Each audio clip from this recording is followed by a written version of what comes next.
At the presidential palace in Ouagadougou, a celebration dinner for the success of a new cooperation agreement with neighboring African countries unfolded under glittering lights. Ibrahim Traoré, dressed in simple military attire, sat amidst laughter and clinking glasses. Moments later, while chatting with his generals, he suddenly grabbed his neck, his face contorted in pain. Before the horrified eyes of everyone around, he coughed violently, then collapsed onto the table, his chest tightening as if squeezed by an invisible force. Chaos erupted. His personal doctor rushed over, shouting, "Signs of poisoning! Get the president to the medical center immediately." No one noticed when the waiter, the young man who had served Traoré's grilled meat, had vanished. As Traoré was rushed into the emergency room, the interim cabinet convened an urgent meeting. Rumors flooded the air. France? Domestic rebel groups? A betrayal from within the military? In desperation, a shocking decision was made. We need Maurice Sankara. Maurice Sankara, former director of national intelligence, ousted by Traoré himself over accusations of power ambition, now under house arrest. Ironically, his open animosity toward Traoré made him the only man above suspicion. When brought in, Sankara coldly stated, "You call me when it's nearly too late. But for Burkina Faso, I accept." The investigation began. Using his own methods, Sankara traced the missing waiter, Suleiman, a poor student recently recruited into the serving staff less than a month prior. Security cameras in the kitchen showed Suli slipping out of the palace shortly after Traoré collapsed. A strange detail. Before leaving, Suli was seen receiving a black envelope from a senior diplomatic advisor, Hamidu Savado. That night, special forces raided Hamidu's house. In the basement, they found classified documents, a satellite communication device, and a fake French diplomatic passport. Hamidu was arrested. Under intense interrogation, Hamidu revealed chilling truths. The plot was orchestrated by Pierre Dumont, a French diplomat, actually an agent of the DGSE, France's external intelligence agency. The objective?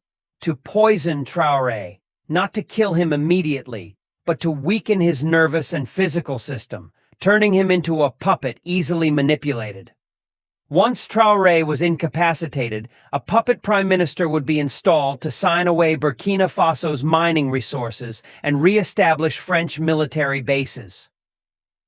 Sankara and the senior command devised a bold countermeasure: leak the news that Traoré is dead. That very night, headlines screamed, "President Traoré DS suddenly of heart attack." The world was shaken.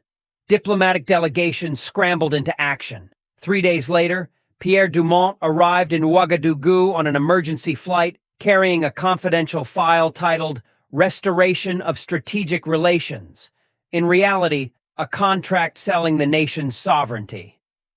At the airport, Dumont was warmly welcomed by none other than Sankara himself. "We've been expecting you," Sankara said. Dumont, believing the game was won, smiled smugly. In a secured room at the presidential palace, Dumont laid the contract on the table. But instead of meek politicians, standing before him was Sankara. And from the shadows, Ibrahim Traoré stepped forward, thinner, paler, but with eyes burning like fire. Dumont froze. "You're alive. Impossible." Traoré smirked. "Dying is easy. Living to expose your enemies, that is the real victory." Security forces stormed in, arresting Dumont and his entire entourage. In Dumont's suitcase, they found blueprints for seizing Burkina Faso's resources, a list of local politicians who had accepted bribes, evidence of operations interfering in several West African countries. The very next day, at Revolution Square in Ouagadougou, Traoré, still visibly weakened, stood before a sea of cheering citizens. They tried to steal our freedom with a poisoned glass of wine. But they forgot. The soul of Burkina Faso does not reside in one man. It lives in every piece of land, every drop of blood, every beating heart. He announced the immediate termination of all military agreements with France, the nationalization of all mines previously controlled by foreign companies, the launch of Operation Light to expose the entire network of hidden corruption. To the astonishment of the nation, Ibrahim Traoré declared, "An old adversary can become the strongest protector. I appoint Maurice Sankara as National Security Advisor." For the first time, the usually stern-faced Sankara lowered his head slightly in respect to the young leader. The enemies in the shadows had failed, but the power games in Africa were just beginning. Sovereignty cannot be bought and sold through secret handshakes. National unity can heal even the deepest personal divisions.